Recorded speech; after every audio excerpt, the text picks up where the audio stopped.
मित्रांनो, आजकाल आपण सर्वजण स्मार्टफोन वापरतो. त्याचप्रमाणे अनेक स्मार्टफोन वापरणाऱ्यांना अशी सवय असते, की ते त्यांना येणाऱ्या सर्वच कॉलचे रेकॉर्डिंग करत असतात.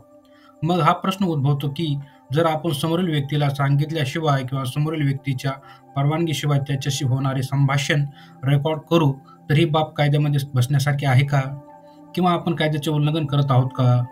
आणि अशा प्रकारे रेकॉर्ड केलेल्या संभाषणाला आपण कोर्टामध्ये पुरावा म्हणून दाखल करू शकतो का? आणि कसे दाखल करू शकतो? नमस्कार मित्रांनो, या सर्व प्रश्नाचे उत्तर आपण आजच्या व्हिडिओमध्ये घेणार आहोत, तेव्हा व्हिडिओ संपूर्णपणे पहा.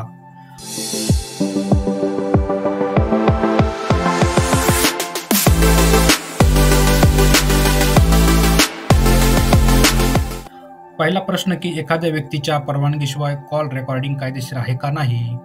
आपल्या देशामध्ये असा कोणता कायदा नाही की ज्यामध्ये रेकॉर्डिंग करायला गुन्हा मान्य केले आहे. परंतु अनेक उच्च न्यायालयामध्ये हे तथ्य ठेवले गेले आहे की एखाद्या व्यक्तीच्या परवानगीशिवाय कॉल रेकॉर्डिंग केले गेले तर ते संविधानाच्या आर्टिकल 21 मध्ये दिलेल्या राईट टू प्रायव्हसी या अधिकाराचे खंडन करते.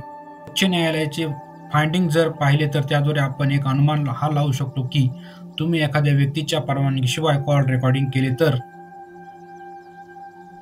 या ठिकाणी काही चुकीचे नक्कीच घडलेले नाही, परंतु तरी देखील हे गुन्ह्याच्या कॅटेगरीमध्ये येत नाही. मग येथे प्रश्न असा देखील तुमच्या मनामध्ये येणे साहजिकच आहे की चुकीचे जर घडलेले आहे, परंतु आपण म्हणतोय की हा गुन्हाही नाही, तर याबाबत आपणास कायद्यामध्ये कोणती रेमेडी मिळू शकते? ज्या व्यक्तीस असे वाटत आहे की काही चुकीचे घडलेले आहे, तर ती व्यक्ती दिवाणी न्यायालयामध्ये डॅमेज सूट म्हणजेच नुकसान भरपाईसाठीचा दावा दाखल करू शकते आणि त्याद्वारे नुकसान भरपाईची मागणी देखील करू शकते. परंतु रेकॉर्डिंग करणाऱ्या व्यक्तीविरुद्ध एखादा फौजदारी गुन्हा किंवा फौजदारी खटला दाखल करू शकत नाही. कायदेशीर असेल किंवा बेकायदेशीर, जर तुम्ही एखाद्या व्यक्तीच्या फोनवरील संभाषणाला रेकॉर्ड केलेलं असेल आणि ही रेकॉर्डिंग तुमच्या कोर्टातील एखाद्या केसमध्ये संबंधित असेल, तर काय अशी कॉल रेकॉर्डिंग आपण पुरावा म्हणून कोर्टासमोर दाखल करू शकतो का? तर याचे उत्तर होय असे आहे, परंतु त्याला काही लिगल प्रोसिजर आहे, ते आपण याच व्हिडिओमध्ये पुढे सविस्तरपणे समजून घेणार आहोत. यासाठी माननीय सर्वोच्च न्यायालयाचे खूप सुंदर असे जजमेंट आहे. मालकानी विरुद्ध महाराष्ट्र शासन या 1973 सालामध्ये आलेल्या जजमेंटला यापुढे आलेल्या अनेक केसेसमध्ये रेफर करण्यात आलेले आहे. या जजमेंटमध्ये माननीय सर्वोच्च न्यायालयाने असे म्हटले होते आणि मान्य देखील केले होते की कॉल रेकॉर्डिंग असेल तर ते इलेक्ट्रॉनिक एव्हिडन्स या कॅटेगरीमध्ये पडते आणि अशी कॉल रेकॉर्डिंग करावा म्हणून आपण न्यायालयात दाखल करू शकतो. इलेक्ट्रॉनिक एव्हिडन्स कोर्टासमोर कसा दाखल करतात त्याची संपूर्ण प्रक्रिया सांगणारा व्हिडिओ चॅनलवर अगोदरच अपलोड केलेला आहे. जास्त माहितीसाठी तो व्हिडिओ अगोदर पाहून घ्या.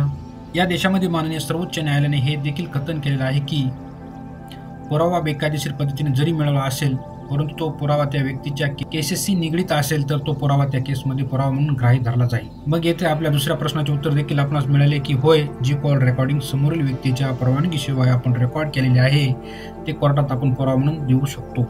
आता आजच्या व्हिडिओमधला अत्यंत महत्त्वाचा प्रश्न, की इलेक्ट्रॉनिक एव्हिडन्स म्हणजे कॉल रेकॉर्डिंग कोर्टामध्ये कसे सादर केली जाते, त्याची काय प्रक्रिया आहे? तर मित्रांनो, लक्षात घ्या, पुरावे 2 प्रकारचे असतात. एक म्हणजे प्रायमरी एव्हिडन्स अर्थात प्राथमिक पुरावा आणि दुसरा म्हणजेच सेकंडरी एव्हिडन्स अर्थात दुय्यम पुरावा. प्राथमिक पुरावा म्हणजे तो पुरावा असतो की जो ओरिजिनल म्हणजेच मूळ पुरावा असतो. जसे की तुम्ही तुमचा कॉलचे रेकॉर्डिंग तुमच्या मोबाईलमध्ये केलेले असेल आणि तो मोबाईल पुराव्याच्या कामाकरता कोर्टात दाखल करत असाल तर तो मोबाईल प्रायमरी एव्हिडन्स अर्थात प्राथमिक पुरावा मानला जातो. परंतु कोणीही व्यक्ती आपला एवढा महाग किमतीचा मोबाईल पुराव्यासाठी दाखल करत नाही. त्यासोबत कोर्टाची कारवाई कधी 3, 4 किंवा 5 वर्षे देखील चालू शकते. तर कोणी व्यक्ती एवढे दिवस कोर्टामध्ये आपला मोबाईल तर देणारच नाही. त्याऐवजी आपण त्यामध्ये केलेलं रेकॉर्डिंग दाखल करतो आणि त्या रेकॉर्डिंगला आपण सेकंडरी एव्हिडन्स म्हणजेच दुय्यम पुरावा असे म्हणतो. हे रेकॉर्डिंग पेन ड्राईव्हमध्ये आपण साठवून ठेवू शकतो आणि त्याद्वारे रेकॉर्डिंग कोर्टासमोर दाखल करू शकतो. जर तुम्ही पेन ड्राईव्ह कोर्टासमोर दाखल करत असाल तर त्यासोबत आणखी 2 गोष्टी देखील आपणास दाखल करावी लागतात. पहिली म्हणजे त्या कॉल रेकॉर्डिंगचे ट्रान्सक्रिप्ट कॉपी आणि दुसरी गोष्ट म्हणजे इंडियन एव्हिडन्स ॲक्टचे सेक्शन 65B अन्वये सर्टिफिकेट.